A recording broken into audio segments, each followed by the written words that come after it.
Crypto DLT with Mr. Connector. Be sure to subscribe. Hit the notification bell for daily content.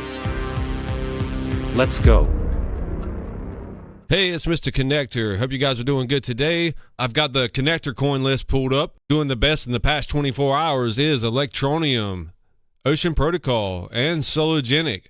Don't forget about XDB, Digital Bits. And if you've been looking into the Juno network that's in the Cosmos ecosystem, this thing is down over the past year 67%. So if you're like me, you like to buy the deep reds, that might be one for you. The biggest news coming out today is BlackRock partners tokenization firm SECURITIZE for its first digital fund. BlackRock is about to launch a tokenized fund, the BlackRock USD Institutional Digital Liquidity Fund. According to the SEC filing, it has partnered with tokenization firm SECURITIZE. The filing didn't disclose the size of the Cayman Islands fund, but the minimum investment amount is $100,000. CEO Larry Fink has previously been very optimistic about tokenization. And here's Radar posting that Larry Fink clip about tokenization. Let's listen to this again right quick. We believe the next step going forward will be the tokenization of financial assets. And that means every stock, every bond will have its own, basically, CUSIP. It'll be on one general ledger. Every investor, you and I, will have our own number, our own identification. We could rid ourselves of all issues around illicit activities about bonds and stocks and digital by having a tokenization. But the most importantly thing, we could customize strategies through tokenization that fits every individual. We would have instantaneous settlement. Think about all the costs of settling bonds and stocks. But if you had a tokenization, everything would be immediate because it's just a line item. And so we believe this is a technological transformation for financial assets.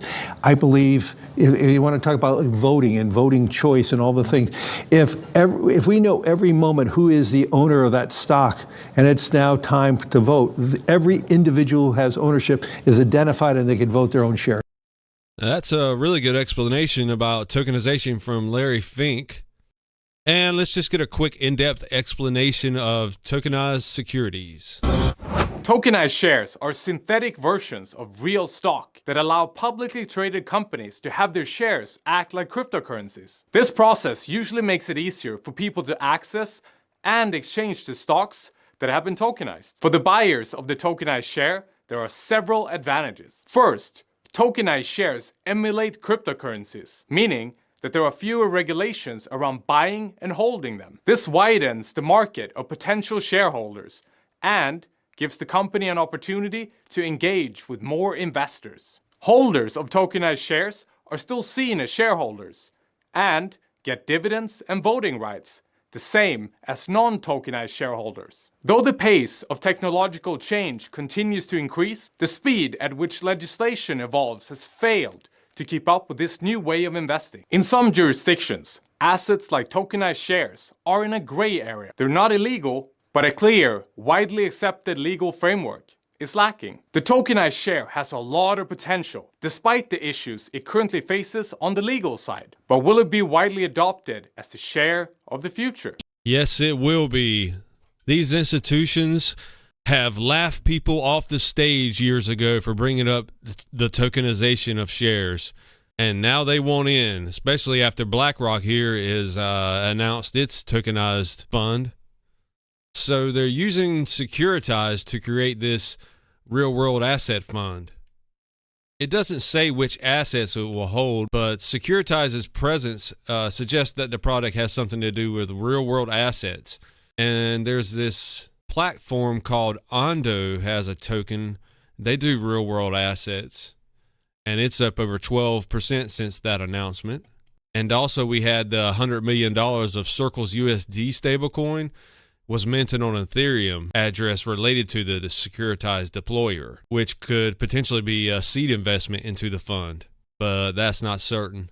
And BlackRock's Larry Fink says that the ETFs are just stepping stones towards tokenization, and I really do believe this is where we're going to be going. Tokenization of real-world assets is a growing sector in the intersection of digital assets and traditional finance that involves placing traditional assets on blockchain rails in pursuit of faster settlements and increased efficiency. And here we see from the tokenist that Coinbase and Ripple invest in SECURITIZE to tokenize the $7 trillion security industry. So Ripple definitely has interest in SECURITIZE. SECURITIZE is a platform which specializes in the compliance issuance of security tokens, also referred to as digital securities. But to my knowledge, Gary Gensler has only approved Prometheum to sell digital securities. And the tokenist goes on to say that SECURITIZE aims to become a pioneer in this quickly developing space. They've developed the Digital Securities Protocol, DSS, an ERC20 compatible security token standard. Through the DSS, companies can launch their own digital securities offerings, thereby tokenizing their very own real-world assets and selling them in a compliant manner with revolutionary benefits offered by blockchain technology. And yes, the first thing that popped out to me was the ERC20 token standard. Why is Ripple investing in a company that uses the Ethereum tokens? More smoke and mirrors, I guess. And of course, Stellar is perfect for tokenizing securities. Stellar was originally designed for asset tokenization. It has native platform features for strong asset controls, including freeze, clawback, authorization required, asset supply limits, and issuer enforced finality. These features enable issuers to take their own assets to market with reassurance that they've designed the asset according to their business and compliance needs. Yeah, guys, these are the features that the big players want. They are used to the legacy brokerage requirements, and this will stay the same as we decentralize these security assets. And remember, Stellar already has money market funds and bonds issued by Franklin Templeton, Wisdom Tree, and the Bank of International Settlements, Asian Green Bond Fund. And the nature of the open source public permission blockchain like the Stellar network means that institutions and individuals can find real-time transaction-specific data about assets on the network through a block explorer like Stellar Expert or open source Hubble database. And for these asset issuers, this transparency offers the ability to monitor non-P2 data such as flows of funds, transactions, and shared ownership in real time. And from the Bitcoinist, we have Ripple celebrates Brazilian Real stablecoin integration on the XRP ledger. Ripple X, the development arm of Ripple, has formally announced the integration of the BRLA token, a stablecoin pegged to the Brazilian Real, on the XRP ledger. This event signifies a crucial advancement for the XRP ledger and its ecosystem, offering a new layer of stability and efficiency for cross-border and domestic transactions. Central to the value proposition of the BRLA token is its foundation in stability. By anchoring the BRLA token's value to the Brazilian Real and backing it with audited reserves, we ensure a stable and reliable medium for transactions, shielding businesses from the whims of cryptocurrency volatility, explains Ripple. This stability is crucial for businesses seeking consistency in their financial operations. Transparency is another pillar upon which the BRLA token stands. Our commitment to transparency is unwavering, with regular audited transparency reports that reaffirm the token's solid backing. This openness is intended to build trust among users, reassuring them of the token's integrity and the security of their transactions. Guys, this is great. They are tokenizing fiat currency.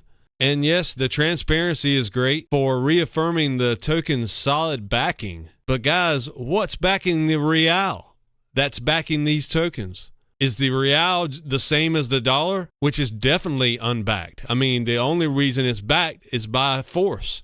So I don't know. It's just wild to me how they say these stable coins need to be backed with fiat, but fiat's not backed by anything itself. That's why we always look at gold every day, $2,156, and silver is almost $25 again. These commodities are what need to be backing these fiat currencies. they're making these fiat currencies the base layer for these stable coins, the backing base layer. What kind of financial system is that? And here from the Bitcoinist, we have XRP lawsuit. Ripple and the SEC forge an agreement on revised schedule. This article just goes through the dates that are coming up from March the 22nd, 2024, all the way till May the 7th, 2024. They're just going back and forth, submitting their different briefs on these days and redacting the briefs for the things that they don't want the public to see. But at the end, let's read the conclusion. This meticulously structured timeline officially demonstrates the parties' commitment to transparency, ensuring that the public remains informed on the case's progress while safeguarding sensitive information. However, Bill Morgan closely monitored the case from the XRP community's perspective and has a different opinion. For all those that thought the SEC succeeded earlier this year in its motion ordering the disclosure of Ripple post-complaint contracts with institutions meant disclosure to the world, it didn't. It meant disclosure to the SEC subject to a protective order. And there is likely a lot of commercially sensitive material Ripple will seek to have redacted and sealed in the SEC brief and the reply brief. Guys, we've still got NDAs going on. Ripple has a lot of secrets. They have a lot of partnerships. These companies that are working with Ripple don't want anything public yet, and that would give away their strategies. You know, that's one theory I have about all these companies coming out saying they're working with Ethereum. Well, they might have had test beds on Ethereum, but guys, we know Ethereum's just, it's not a good blockchain to use for anything. But I believe a lot of these announcements that they're making about Ethereum is to, A, show their investors that they are diving into this space, and B, it gives them time to work on their real projects that they're working on behind the scenes. And guys, why does it seem like XRP is the only one that glitches? I've seen this thing glitch up to Bitcoin's price, $64,000 some dollars. This new exchange, Atlantis Exchange, that came out recently, looks like the price glitched for $74 for one XRP on that exchange. While, you know, there's probably hardly any liquidity. There might have been, who knows, 0.001 XRP that sold for that price. But it is really weird how it seems to be just XRP that's doing this. Now, this new exchange, Atlantis, some people are praising it as the first exchange registered with the Department of Treasury. But I would just wait on this. You know, registered is not the same as regulated. And here we have the Black Swan Capitalists. If you guys aren't following Black Swan, make sure you do. They do some really good interviews on YouTube also. When government spending and debt are out of control, the chances of their currencies failing are much higher, which would explain why central banks are buying gold and actively looking for a stablecoin as a digital counterpart.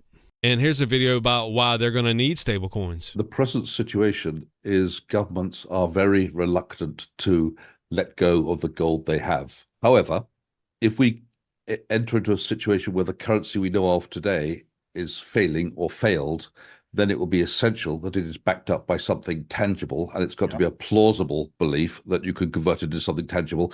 And the obvious answer to that is it should be backed up by gold. The present situation... Yes, that is obvious.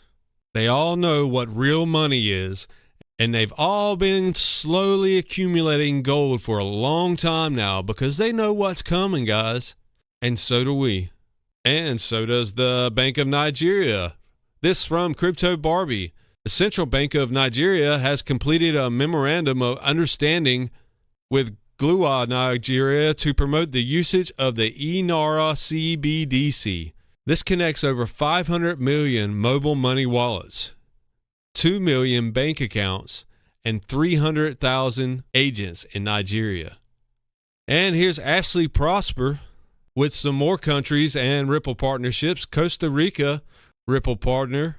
El Salvador, state-owned bank, started using RippleNet in 2021. And last year they started using Spend-A-Bits to spend Bitcoin on the XRP ledger. In 22, Panama passes legislation related to crypto. And more specifically Bitcoin, Ethereum, XRP, Litecoin, XDC, EGLD, XLM, IOTA, and Algo. And here in 2017, Mexico uses RippleNet for cross-border. 2019, Ripple partners with Bitso for Mexico and also Intermex to bolster U.S.-Mexico payments.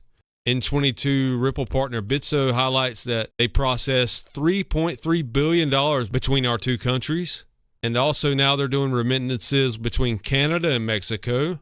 And Bitso is also involved in WhatsApp remittance between the U.S. and Mexico.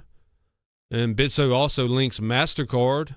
And last year, October, the Central Bank of Mexico is exploring the potential use of the XRP ledger as an intermediary platform connecting the Mexican peso and the US dollar. So we are seeing more and more partnerships every day, guys. And this is hilarious from Tom Ember. Remember yesterday we discussed the SEC lawyers have been sanctioned and now the SEC has to pay the legal fees for the debt box case. So yeah, the SEC took a big loss on that. And this is right before their budget proposal for Congress comes out actually Friday. So of course now they're requesting an extra $158 million from the federal budget to police crypto's Wild West, they call it. Well, no, you're actually lying in court and you're losing our money because of this. That's what's going on. And of course, Tom Emmer says no, and every representative should say no to this mess. And here we have some BRICS news. BRICS calls on the Middle East to stop using the US dollar for oil trade settlements. It's hard to believe that countries on the other side of the world are using the US dollar to trade their oil between those two countries. Everything is out of whack. The BRICS nations are calling for a level playing field. And here we have Saudi Crown Prince and the Russian president have held a call to discuss strengthening relations between the two countries. You tell me they're not getting along. Look at here. They are excited about something, guys. And we're excited too. And now we know that the dollar is probably going to take a hit. But we also know that the entire financial system has been rigged for decades. And we know that our dollar, backed by hard assets and gold, can compete on the level playing field. We know in America that it may be a small setback, but if we can get the right leadership and the right regulation to let the best fintech companies survive here, that we will not only survive, we will thrive in this new world. Guys, I hope you have a great day. Like and subscribe. Keep your head up. We know the future's bright. Know what you hold and don't lose patience. Dollar cost average, and this is not financial advice. I'll see you on the next one. Mr. Connector out.